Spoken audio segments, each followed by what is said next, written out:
امام حسین علیہ السلام ایک چراغ ہے جس کی روشنی سے اور بھی چراغ آگے جلنے لگے ہیں۔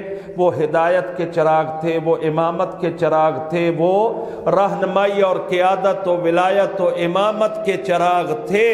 وہ جلتے گئے یہاں تک کہ دنیا قیامت تک روشن ہو گئی امام حسین علیہ السلام کے اس نور سے، جو اس چراغ سے نور پھوٹتا ہے، اور اس کی آخری کرن جو سب سے بڑی کرن کہا جا سکتا ہے امام حسین علیہ السلام کی، وہ جو چراغ ہے اس کی ایک کرن ابھی بھی پردہ غیبت میں موجود ہے، جسے امام مہدی کہا جاتا ہے، اور وہی حجت خدا ہے۔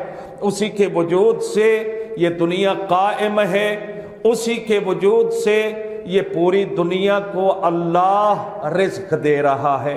جمعہ کے خطبہ میں آپ پڑھتے ہیں وَبِيُمْنِهِ رُزِقَ الْوَرَىٰ، اے امام زمانہ وہ ذات ہے، وہ حجت ہے جس کے سبب سے اللہ پوری کائنات کی مخلوق کو رزق عطا کر رہا ہے۔ تو یہ حسین ایک چراغ ہے جو ہمارے لیے بشارت اور خوشخبری لے کے آیا ہے، بلکہ وہ خود خوشخبری ہے ہمارے لیے امام حسین، اس لیے ہم آج خوش ہیں۔ اب اس چراغ کے پیچھے چلنا ہماری ذمہ داری ہے۔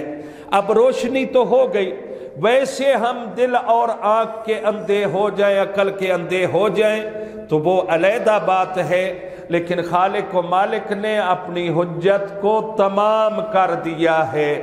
اے لوگو، اے مسلمانوں، اے انسانوں، تم کل تک اگر میں حسین کو نہ بھیجتا تو تم کہہ سکتے تھے کہ ہمیں تو ہدایت کی طرف بلانے والا کوئی نہیں تھا، ہمیں تو صحیح راستہ دکھانے والا کوئی نہیں تھا۔ میں اللہ ہوں، میں خالق ہوں، میں تمہارے دلوں کے بھیدوں کو جانتا ہوں، میں نے حجت کو تمام کر دیا ہے، اب اس کے بعد تمہارے پاس کوئی عذر نہیں ہے کہ تم کہہ سکو کہ ہمیں سمجھ نہیں آئی ہے۔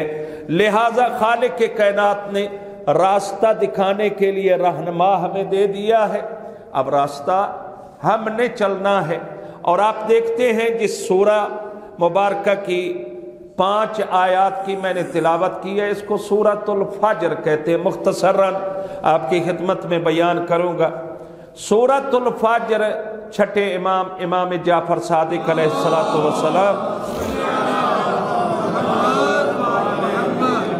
ارشاد فرماتے ہیں کہ سورۃ الفجر کو سورۃ امام حسین بھی کہتے ہیں، کیونکہ سورت کی آخری آیات جو ہیں ان کا ابرز مصداق، سب سے بڑا مصداق امام حسین علیہ السلام ہے۔ وہ ہیں آیات یا ایتھا النفس المطمئنہ ارجعی الی ربک راضیۃ مرضیہ۔